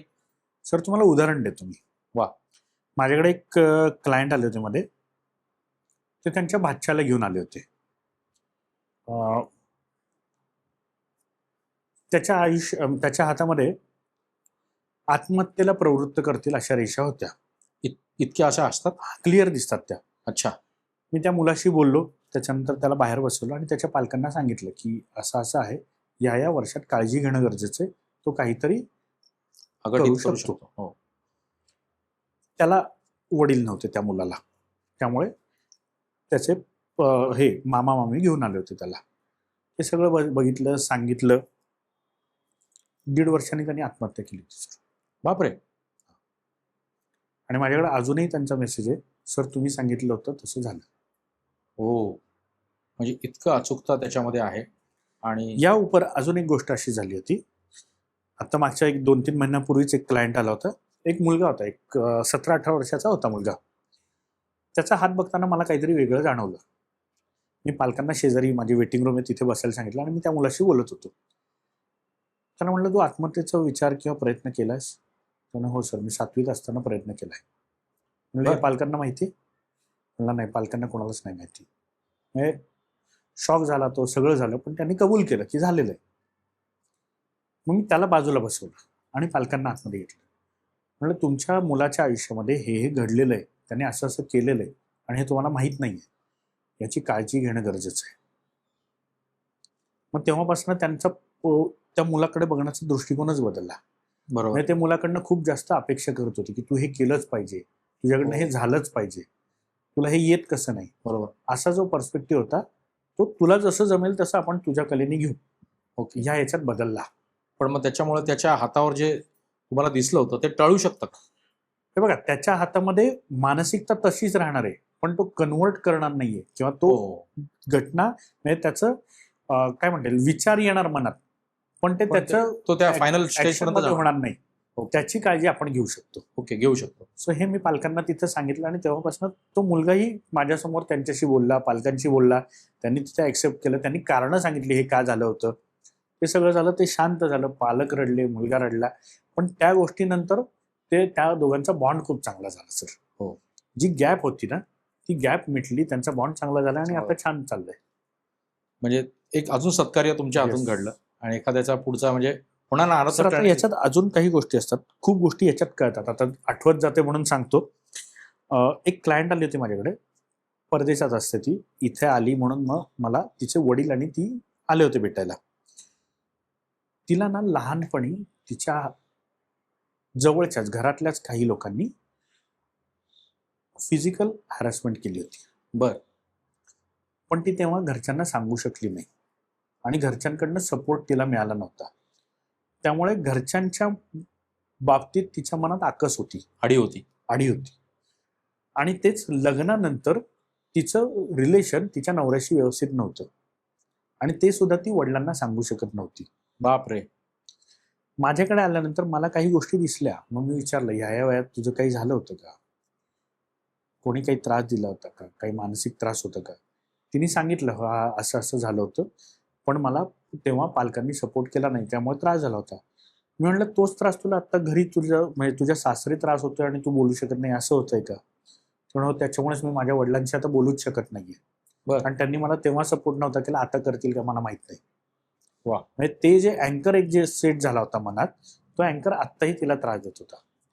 मी त्या वडिलांना शेजारी बसवलं, त्या मुलीला शेजारी बसवलं. मी त्या वडिलांना स्पष्ट सांगितलं, या घटना अशा घडल्या होत्या आणि या म्हणजे आता ती मुलगी जवळपास 35ची होती, 34-35ची होती, पण ते तिच्या जवळपास 11-12 वर्षी घडलं होतं. म्हणलं तुमच्या मुलीच्या मनात तुमच्याबद्दल वयाच्या 11व्या-12व्या वर्षापासून या गोष्टी आहेत आणि ती आता 34-35ची आहे आणि त्याच घटना रिप्लिकेट होत आहेत. सो हे तुम्हाला काळजी करण्यासारखं आहे. बरोबर. मग त्या वेळेसपासून त्या वडिलांचा मला नंतर मेसेज आला की सर खूप फायदा झाला तुमच्या प्रेडिक्शनचा, तुमच्या काउन्सिलिंगचा. आज मी आणि माझी मुलगी खूप छान व्यवस्थित आम्ही एन्जॉय करतोय, आम्ही गप्पा मारतोय मनमोकळेपणाने. गप्पा आम्ही जवळपास 10 ते 12 वर्षानंतर मारतोय आणि ती फ्री होती माझ्यासमोर. सो मला वाटतं की ह्याच गोष्टी महत्वाच्या आहेत. बरोबर. मला याच्यातनं लोकांचं मनमोकळेपणा करता येतोय किंवा त्या लोकांना एकमेकांशी बोलता येतंय, त्यांच्या मनातली दुःख मोकळी होतात. हेच महत्वाचं आहे माझ्यासाठी. बरोबर. म्हणजे इतकं तुम्ही प्रिसाइजली सांगितल्यानंतर प्रत्येकाच्या आयुष्यात घडणाऱ्या घटना ऍटलिस्ट आपण त्याची तीव्रता कमी करू शकतो किंवा एक बेटर साईड त्यांना चांगली देऊ शकतो. बरोबर. हे Yes. आतापर्यंतच्या तुमच्या उदाहरणांमधून निश्चित कळलं. एक असा मला एक प्रश्न आहे, आपण कुंडली बघितल्यानंतर लोक सांगतात की तुम्हाला पितृदोष आहे, बरोबर. मातृदोष आहे, तुम्हाला नारायण नागबळी करावं लागेल, काल सर्पयोग आहे, असं तसं. हे साधारण आपली पत्रिका बघितल्यानंतर जे कोण बरोबर. ज्योतिष असतात ते सरळ सांगतात. तर माझा हा एक प्रश्न आहे की आपल्या हस्तरेषेवरनं अशा काही गोष्टी समजू शकतात का, आणि त्याचा म्हणजे निदान हे इतकं अचूकतेने हाताच्या रेषांच्या माध्यमातून होऊ शकतं का? सर 100% होऊ शकतं. फक्त याच्यात माझं एक थोडंसं म्हणणं वेगळं आहे. मातृदोष नावाचा एकही दोष नाही. अच्छा. पितृदोष म्हणजे वडिलांचा दोष नाही. बरोबर. पितृदोष म्हणजे पितरांचा दोष. ओके. मग ते स्त्री असो पुरुष असो. कुणी असो. आता काय एक नवीन ही फॅशन निघाली मातृदोष नावाची. हो. मातृदोष म्हणजे काय, तर आईकडच्या पितरांचा दोष. बरोबर. त्याला एक म्हणजे शॉर्ट फॉर्म नाव टाकलं लोकांनी. तो मातृदोष नाही, तो पितृदोषच. बरोबर. तो आईकडनं आलेला असो की वडिलांकडनं आलेला असो. आणि तो हातावरती जाणवतो का, तो क्लिअर हातावरती दिसतो सर. हो. हा. पण मी काय म्हणतो की तुमच्या कुटुंबामध्ये तो कुठल्या रेषेत दिसतो सांगतो मी. फक्त माझं एक म्हणणं असतं, पितृदोष जो आहे तो जर तुमच्या घराण्यामध्ये 60 ते 70% लोकांना असेल तरच तो पितृदोष, नाहीतर तो पितृदोष नाही. तरच तो कन्सिडर करावा. हा. म्हणजे तुम्हाला एकट्यालाच जो त्रास होतोय तर तो तुमच्या आयुष्याचा भाग आहे, तो तुमचा पितृदोष नाहीये. बरोबर. आणि तो पितृदोष कसा बघायचा, तर एक त्याची साईन अशी आहे, बऱ्याचदा आपल्या म्हणजे प्रत्येकाच्या हातावरती 3 रेषा असतात. एक असते हृदय रेषा, एक असते मस्तक रेषा, एक असते आयुष्य रेषा. बऱ्याचदा या 3 रेषा एका ठिकाणी येऊन जुळतात. हो. तेव्हा तो पितृदोष तयार होतो. आणि अच्छा. पितृदोष मग कसा बघायचा, तर त्यांची वडिलोपार्जित जमीन असते आणि त्या जमिनीमध्ये एखादं मंदिर किंवा समाधी असते. बर. पणजोबांपासून आतापर्यंत त्या घराण्यामध्ये एखादा अपमृत्यू झालेला असतो. अपमृत्यू म्हणजे काय, तर आत्महत्या, ऍक्सिडेंट किंवा खून. ह्या 3 घटनांपैकी एखाद्या घटनेने एखादं स्त्री किंवा पुरुष गेलेला असतो आणि मग ते आत्ताच्या पिढीला त्याचे त्रास होतात. अच्छा. आता तुम्ही जर मोठी घराणी बघितली, पाटील, देशपांडे, देशमुख, ज्यांच्याकडे मोठी मोठी वतनं होती, त्यांच्या आत्ताच्या शेकडो एकर पिढीला जमिनी किंवा त्याच्यामध्ये काही त्यांचे. येस, अगदी देशपांडे, कुलकर्णी हे जे त्यांच्या आत्ताच्या पिढीला हे त्रास जाणवतात. हो. त्रास काय जाणवतात, तर विवाह न होणं, विवाहात उशीर होणं किंवा झालेल्या विवाहात अडचणी होणं, म्हणजे घटस्फोट होणं. दुसरं काय, तर संतती प्राप्तीमध्ये उशीर होणं, संतती न होणं, झाल्यास संततीला काहीतरी अडचण असणं. हे त्रास आत्ताच्या पिढीला खूप जास्त जाणवतात. अशा वेळेस मग त्यांना काही साधे उपाय द्यावे लागतात. हे बघा, तुम्ही जसं म्हणलात की नारायण नागबळी, तो उपाय आहे. तो मी सांगत नाही म्हणून उपाय चुकीचा आहे असं नाही होत. तो उपाय आहे. जसं प्रत्येक डॉक्टरचं निदान वेगळं आहे. एखादा डॉक्टर ताप आल्यानंतर क्रोसिन देईल, एखादा काहीतरी वेगळं औषध देईल. पण क्रोसिन उपयोगी नाही असं नाही होत. बरोबर. तसंच मी उपाय सांगताना असे उपाय सांगतो की ज्यांनी लोकांना जास्त त्रास नाही होणार. बरोबर. आणि जे डेली करू शकतील. आणि पितृदोष हा असा त्रास आहे ना सर, तुमच्या बीपी शुगर सारखा आहे.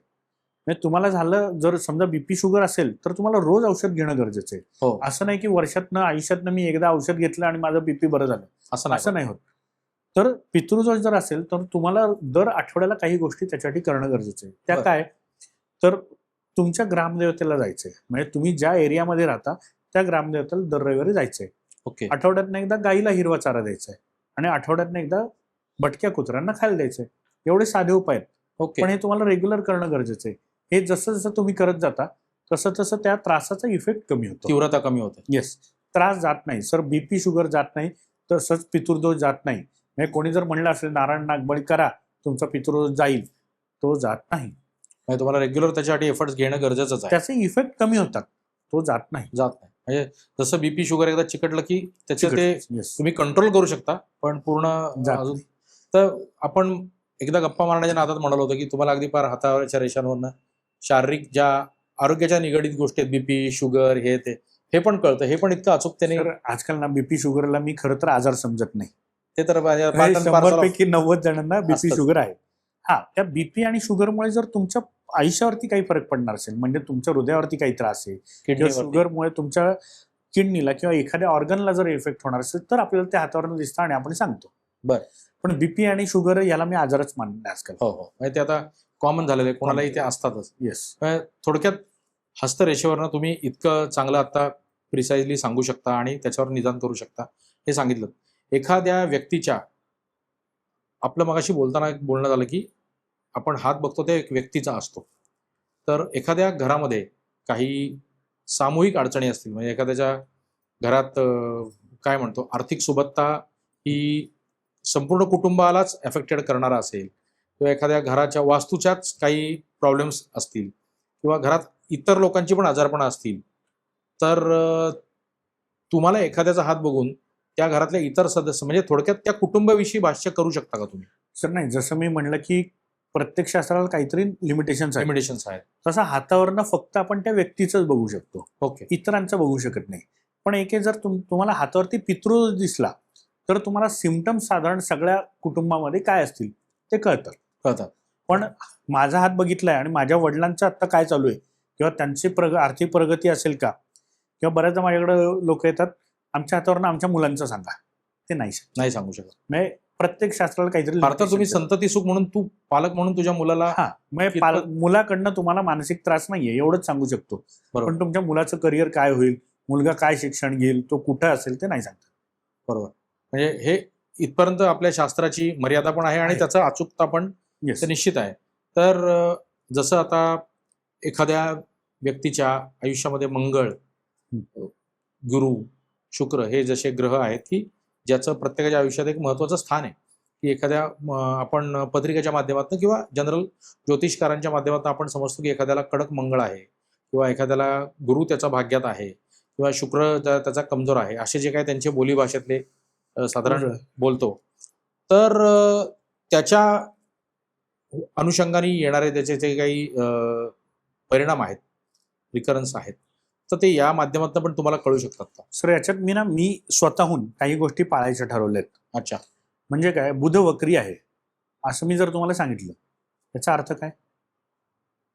म्हणजे थोडक्यात मी एक्सप्रेस नाही, हे बुध वक्री आहे याचा अर्थ कोणीच सांगू शकत नाही. म्हणजे जे लेमॅन माझ्याकडे आलेले असतात त्यांना काय जर सांगितलं शनीची दृष्टी तुमच्या गुरुवरती आहे, 6वी दृष्टी आहे, अर्थ काय?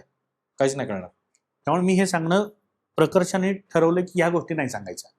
काय सांगायचं, उच्चीचा मंगळ आहे किंवा कडक मंगळ आहे, याचा अर्थ काय, तुला राग खूप येतो, तुला रागावरती कंट्रोल ठेवायला पाहिजे. म्हणजे समोरच्याला जसं समजेल, येस. कॉमन माणूस म्हणून. म्हणजे बुध वक्री आहे, त्याच्यापेक्षा मी त्याला सांगेन तुला एक्सप्रेस करता येत नाही, तुला ते एक्सप्रेशन तुझे सुधारले पाहिजेत. बरोबर. म्हणजे मी सांगताना असं मी माझ्यासाठीच काही नियम टाकून घेतलेत की समोरच्याला ज्या भाषेत कळेल त्या भाषेत उत्तरं द्यायची. हो, सोपं करून सांगायचं, जेणेकरून शनी वक्री आहे, त्यापेक्षा शनीचं बोट तुझं वाकडं आहे, त्यामुळे तुला पोटाचे किंवा म्हणजे स्त्री असेल तर गायनेकॉलॉजिकल त्रास होतील, आणि शनी हे साठवणूक देतं, त्यामुळे तुझ्या हातात पैसा टिकणार नाही. ओके. इतकं साधं सोपं करून मी सांगतो. गुरु खराब आहे, गुरु खराब असल्यावर काय होतं, तर तुमच्यावरती खोटे आरोप होऊ शकतात, तुमची कामं अडकू शकतात आणि आर्थिक फसवणूक होऊ शकते. मग हे कसं ओळखायचं, तर तुमचं गुरुचं बोट जर वाकडं असेल किंवा छोटं असेल तर ही अडचणी तुम्हाला येणारच आहे. म्हणजे या अशा गोष्टी त्यांना सांगतो मी. सांगू शकतो. बरोबर.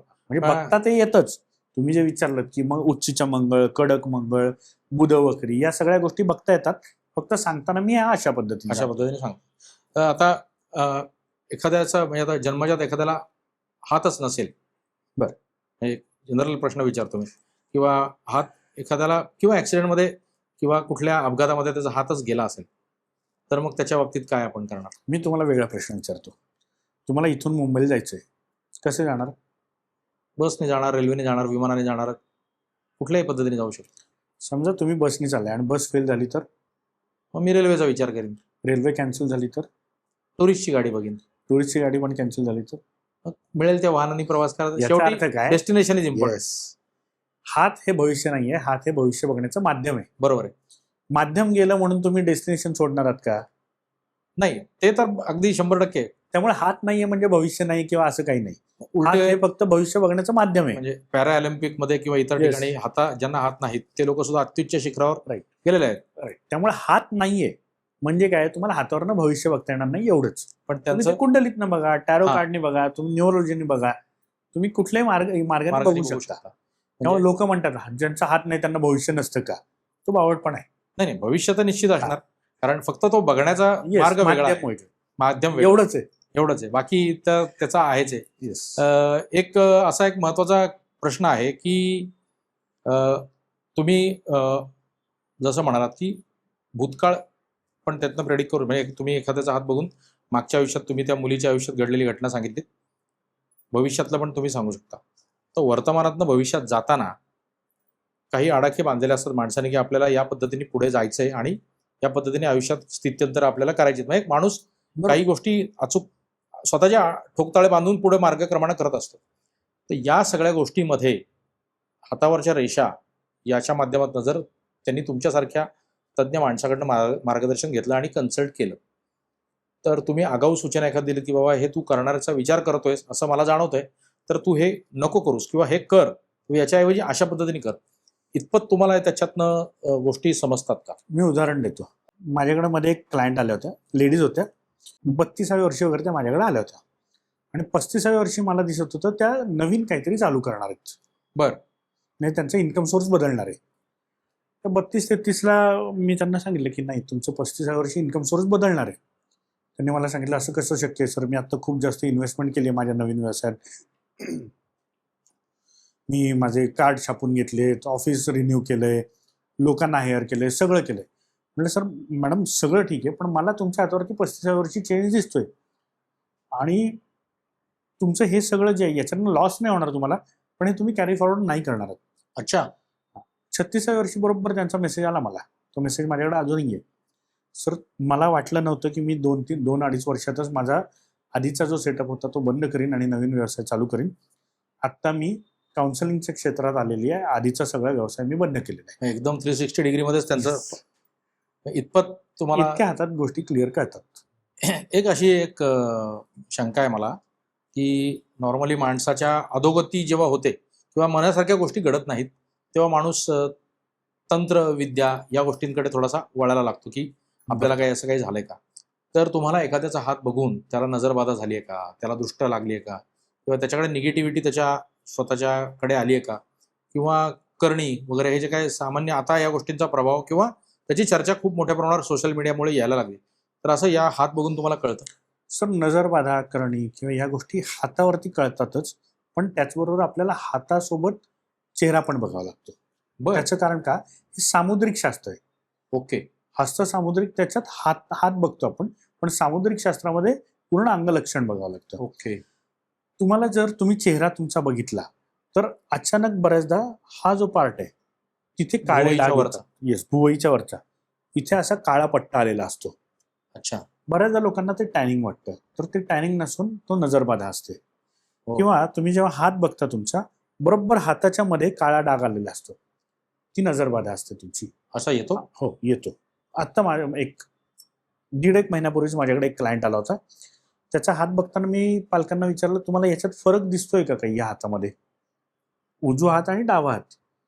उजव्या हातावरती क्लिअर असा डाग होता, नाही तो नंतर निर्माण झालेला होता. नंतर निर्माण झाली.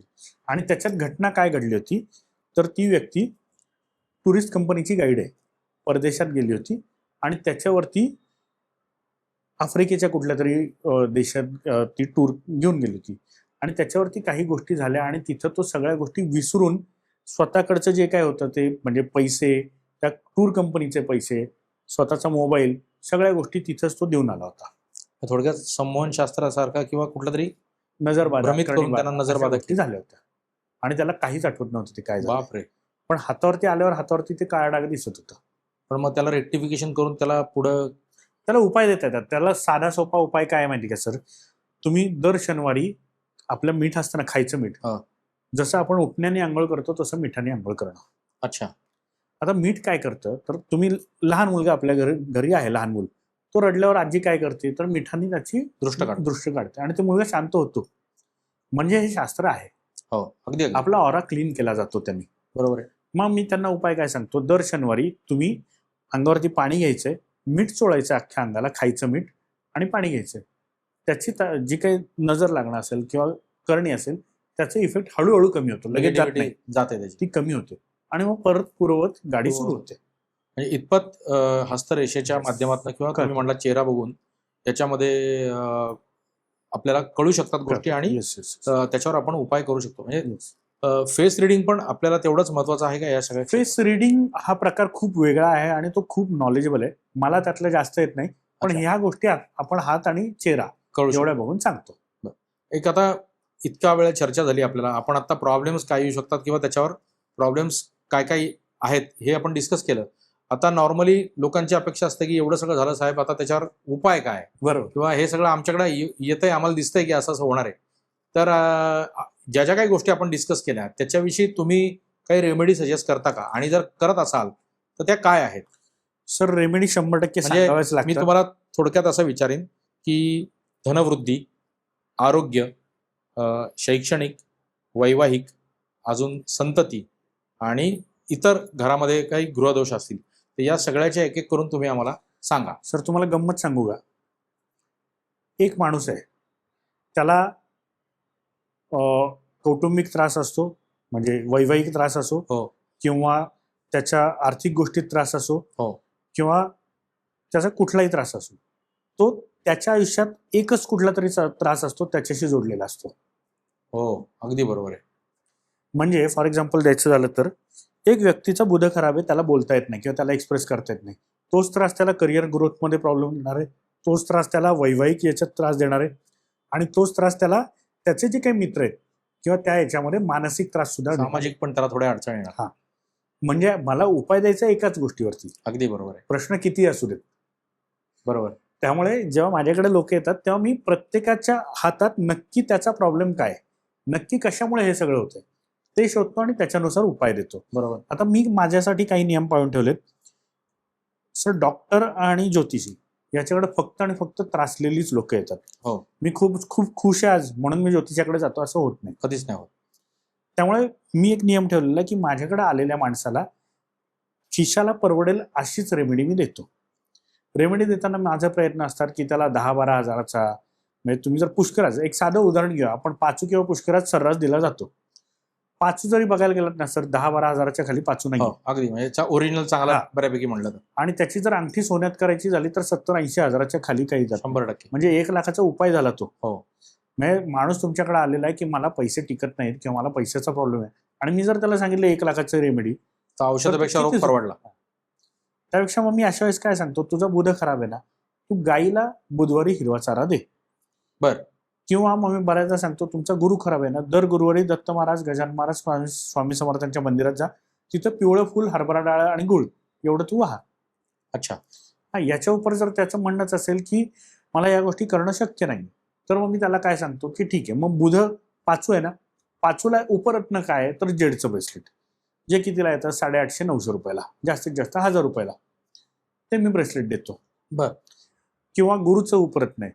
बऱ्याचदा असं होतं की लोक परदेशात असतात, त्यांना हे करता येत नाही, म्हणजे मंदिरात वगैरे जाता येत नाही, मग अशांना मी सिट्रिनचं ब्रेसलेट सांगतो. अच्छा. हा, सिट्रिनचं ब्रेसलेट किती, 1000, 1200, 1500 जसं घेऊ तसं. माझे उपाय जे आहेत ते शक्यतो माझा प्रयत्न असतो की कोणाच्याही खिशाला त्रास होणार नाही असे उपाय मी देतो. बरोबर. मग त्याच्यामध्ये जर समजा शनीचा आहे, म्हणजे बऱ्याच लोकांचं प्लॅनिंग खूप चांगलं असतं पण एक्झिक्युशन त्यांना जमत नाही, म्हणजे त्यांचा शनी खराब आहे, मग अशा लोकांना मी काय सांगतो, रोज सकाळी सूर्योदयानंतर पहिल्या तासात म्हणजे 6:30 ते 7:30 याच्यामध्ये 20 मिनिटं चालायचंय. ओके. आपल्या पायामध्ये शनी महाराज असतात, आपण जेवढं सकाळी जास्त चालू तेवढं शनी ऍक्टिव्हेट होतो. ओके. आणि शनी ऍक्टिव्हेट झाला की माणूस कामामार्गी लागतात. हा. इतके इतके साधे सोपे उपाय देतो सर मी. वा वा वा. आणि त्यांनी फरक तुम्हाला सर माझ्याकडे मेसेजेस आहेत, मी सकाळी चालायला लागल्यापासून सर माझी एवढी कामं मार्गी लागली. हो. त्याच्याच बरोबर आरोग्याच्या दृष्टिकोनातून पण ते उपायकारक आहेत. येस. फक्त माझे त्याच्यात 2 नियम असतात, एक तर कानात हेडफोन घालायचा नाहीये, आणि दुसरी गोष्ट म्हणजे तुम्ही सरळ चालायचं, राऊंड मारायचं नाही. सर जेव्हा आपण रत्न सांगतो, हो. रत्नाचे इफेक्ट असतात, साईड इफेक्ट पण असतात. अच्छा. फॉर एक्झाम्पल आपण मोती घेऊया, मोती लोक घालतात की शांत व्हावं म्हणून, खूप चिडचिड असेल तर शांत होण्यासाठी मोती घालतात, पण तेव्हाच ते त्या व्यक्तीची फायनान्शियल प्रगती पण थांबवतात. अच्छा. मोतीमुळे दोन्ही होतं, तुमच्या स्वभावात पण शांतता येते आणि तुमच्या अर्निंग मध्ये पण शांतता येते. बर. मग जर समजा माझ्याकडे एखादा व्यक्ती आलेला आहे 30-35चा आहे, त्याला मी मोती दिला आणि त्याचं जर अर्निंग शांत झालं तर मग मी काय सांगतो, त्याच्यावेळी तुला शांतच व्हायचं ना, त्याच्यावेळी तू सुदर्शन क्रिया कर, मेडिटेशन कर. बर. माझं फायनल एम काय, तू शांत होणं. हो. मग ते मोतीनी झालं तर हा साईड इफेक्ट पण होणार आहे, त्याच्याऐवजी तू स्वतःवरती पहिले काम कर, बरोबर. सुदर्शन क्रिया कर, अच्छा. मेडिटेशन कर. त्याच्यामुळे त्यांनी फरक पडू शकतो. माझं म्हणणं असतं की सर्वात जास्त तुम्ही पहिले स्वतःवरती काम करा आणि त्याच्यातनं इफेक्ट घ्या. इन्स्टेड ऑफ हे रत्न असतील, उपरत्न असतील, याच्याऐवजी तुम्ही स्वतःवरती काम करा. म्हणजे आता या रेमेडीच्या माध्यमातून लोक स्वतःला अनालाइज करून त्याच्यात सुधारणा करू शकतील. मला एक असं विचारायचं आहे की तुम्ही आतापर्यंत शेकडो हजारो लोकांना काउन्सिलिंग केलेलं आहे.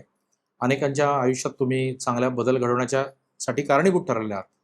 तर एक 2-4 आम्हाला अशी कोणाचे नाव न घेता उदाहरण सांगा की तुमच्या संपर्कात आल्यानंतर, म्हणजे कालपर्यंत असं होतं, तुमच्या संपर्कात आल्यानंतर हस्तरेषेच्या माध्यमातून तुम्ही एखाद्याचं निदान करून त्याच्यावर उपाय सुचवून एक 360 डिग्रीमध्ये त्याच्या आयुष्यात बदल घडवू शकतात. अशी काही, म्हणजे कोणाच्या विवाहाचा असेल, कोणाच्या आरोग्याचे निगडीत असेल, कोणाच्या आर्थिक, अशी काही उदाहरणं आहेत का, म्हणजे जेणेकरून लोकांना हस्तशास्त्र, आपले जे काही हस्तरेषेवरनं आपल्या आयुष्याचं निदान होऊ शकतं, याच्यावर थोडंसं शास्त्रोक्त पद्धतीने तुम्ही जो अभ्यास करून बरोबर निदान करता त्याच्यावर थोडंसं प्रकाश टाका. मी एक 3 उदाहरणं देतो सर तुम्हाला. अगदी. एक तर फायनान्शियल देतो, एक आरोग्याचं देतो आणि एक विवाहाचं देतो.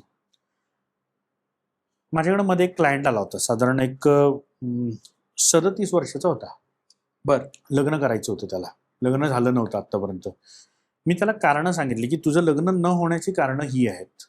अच्छा. मग तुझा स्वभाव असेल किंवा ऍडजस्टमेंट करून घ्यायचं नसेल किंवा जी काय कारणं आहेत ती सांगितली त्याला. आणि त्याला सांगितलं की तू ह्या गोष्टी खरंच बदलू शकणार आहेस का? समाजाचं प्रेशर आहे म्हणून तुला लग्न करायचंय का? ठीक आहे, पण तू ह्या गोष्टी बदलू शकणार आहेस का? त्याचं उत्तर होतं नाही. बरोबर. म्हणलं मग लग्नात पडू नको. अच्छा. कारण लग्न केल्यानंतर तू जर बदलला नाहीस तर तुला सुद्धा त्रास होणार आहे, तुझ्या पार्टनरला सुद्धा त्रास होणार आहे, आणि जर तुम्ही एखाद्या मूल जन्माला घातलं तर त्याला सुद्धा त्रास होणार आहे. त्याच्यापेक्षा जर तुला शक्य नाहीये ना हे बदलणं, तुला माहिती नाही हे नाही बदलणार आहे, लग्न करू नकोस. हो, इतकं क्लिअर कट तुम्ही सांगा. सर माझं एक तत्व आहे की मी जे आहे ते स्पष्ट तोंडावर सांगतो. तो माणूस आनंदी होऊन जावा हे माझं एमच नाहीये. त्या माणसाचे जे प्रश्न आहेत त्याचं क्लिअरिफिकेशन मिळून, त्याला उत्तर मिळून तो जावा, असं माझं मत आहे. बरोबर. मी बऱ्याचदा क्लायंट्सला नंतर सॉरी पण म्हणतो की तुम्हाला त्रास झाला असेल, तुम्हाला वाईट वाटलं असेल, पण जे खरं आहे ते सांगणं माझं काम. बरोबर. पण मी स्पष्ट त्याला सांगितलं लग्नाच्या फंदात पडू नको. बरं. दुसरा एक क्लायंट माझ्याकडे आला होता. त्याला म्हणजे त्याच्या आईने तो हात पाठवला होता, म्हणजे फोटो पाठवला होता. फोटो. मी ऑनलाईन कन्सल्टेशन सुद्धा करतो. अच्छा. तो मुलगा आता एनडीए मध्ये आहे. हो. एनडीए मध्ये शिकतोय, तरी पण त्याच्या हातात गव्हर्नमेंट जॉब नाहीये सर. काय सांगता? म्हणजे आता तिथे शिक्षण घेत असून सुद्धा NDA आता तर ती दिसतंय की तो शिक्षण झालं की डायरेक्ट तो Yes. नेमणूक होईल त्याची. तर मी त्याच्या आईशी बोलत होतो की असं का झालंय, असं काय. म्हणे सर त्याला अचानक भीती वाटायला लागली आणि त्याला आता लोकांच्या समोर जाणं किंवा लोकांना उत्तरं देणं जमत नाहीये. म्हणलं त्याचा बुध खराब झालाय, तो उत्तरं देऊ शकणार नाही, तो इंटरव्ह्यू क्रॅक करू शकणार नाही. बर. त्यामुळे त्याला तुम्ही प्लॅन बी बघा काहीतरी. ओके. हे मी स्पष्ट सांगितलं की नाहीये त्याच्या हातात, त्याला नाही होणार आहे. सो त्यांनी तिथनं प्लॅन बी शोधायला सुरुवात केली. प्लॅन बी काय होता ते पण मी त्यांना सांगितलं की हे ठेवा, तुम्ही हे करा. सो ह्या गोष्टी आपण अशा डायरेक्ट सांगतो, त्याच्यानुसार मग बदल होतात. काही लोकांच्या हातावरती, आता आजच एक सोलापूरवरून क्लायंट आले होते. त्या व्यक्तीच्या डोक्यात वय 23 का 24 होतं. त्या मुलाच्या डोक्यात गव्हर्नमेंट जॉबचा प्रश्नच नव्हता, पण मी त्याला सांगितलं तू गव्हर्नमेंट जॉबचाच प्रयत्न कर, तुझ्या हातात आहे, तुला मिळणार. बर. म्हणजे त्याच्या डोक्यात ते नव्हतं, पण आज त्याच्या हातात मला गव्हर्नमेंट जॉबची लाईन दिसतीये. आजपासून तो म्हणला सर ठीक आहे, मी परीक्षा द्यायचा प्रयत्न करतो. म्हणजे इतपत. येस. म्हणजे ते लोक अशी बदलतात आणि जे गरजेचं आहे. तुमच्या हातात जे आहे त्यानुसार जर तुम्ही केलं तर तुम्हाला खूप जास्त फायदा होतो. पण बऱ्याचदा काय होतं सर, लोक प्रेडिक्शन देताना किंवा काउन्सिलिंग करताना खूप चुकीच्या पद्धतीने काउन्सिलिंग करतात. प्रामाणिकपणे सांगतच नाही. प्रामाणिक असतं, सांगण्याची पद्धत चुकीची असते. आता मी एक त्याचं उदाहरण देतो. माझ्याकडे मध्ये एक क्लायंट आला होता. त्याला कोणीतरी सांगितलं होतं की वयाच्या 39व्या वर्षानंतर तुम्ही आणि पत्नी वेगळे राहणार आहात. अच्छा. तो घाबरला. त्याला वाटलं की आता आमचं घटस्फोट होणार. सर वेगळे राहणार आहात याचा अर्थ काय होता, ते नवीन घर घेणार होते, त्यांचं जॉईंट फॅमिली होती, ते घर वेगळं घेऊन वेगळे राहणार होते.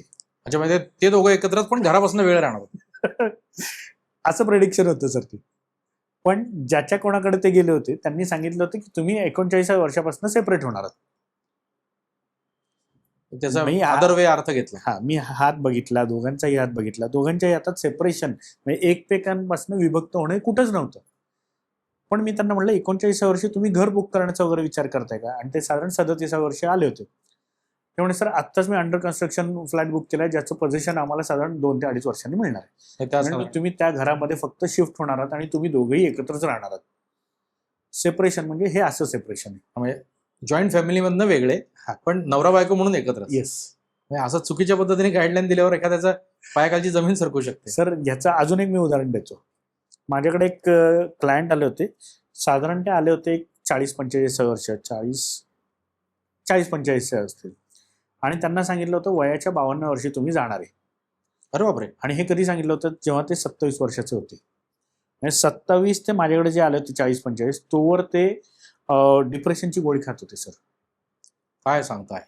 का तर कोणीतरी त्यांना सांगितलं होतं वयाच्या 52व्या वर्षी ते जाणार आहेत.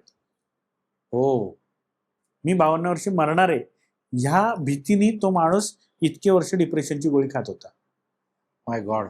आणि काय होतं तर हातावरती फक्त त्या ठिकाणी एक तीळ होता. सर मी कायम सांगतो, तुमच्या आयुष्याचं प्रेडिक्शन हे एका तिळावरनं किंवा एका लाईनवरनं होत नाही. त्याला बाकीचे कॉम्पोनंट्स पण बघावे लागतात, अदर गोष्टी पण आहेत. येस. मी त्यांना सांगितलं 53व्या वर्षी आपण दोघं इथेच भेटूया, एकत्र चहा घेऊया, तुम्हाला काहीही होणार नाहीये. मी त्यांना सगळा हात दाखवला. मी माझ्याकडचं पुस्तक काढून त्यांना दाखवलं. या पुस्तकात ह्या गोष्टीचा अर्थ असा आहे, त्यामुळे तुम्हाला काही होणार नाही, तुम्ही चिंता करू नका. आणि जी मनात भीती बसली होती ती काढण्यासाठी मी काही उपाय दिले. त्यांचा नंतर मध्ये फोन आला, सर आता ऍटलिस्ट गोळी ती कमी झाली, गेली नाहीये, कारण इतक्या वर्षाची गोळी आहे, त्या गोळीची पॉवर कमी झाली, आता मला जरा बरं वाटतंय.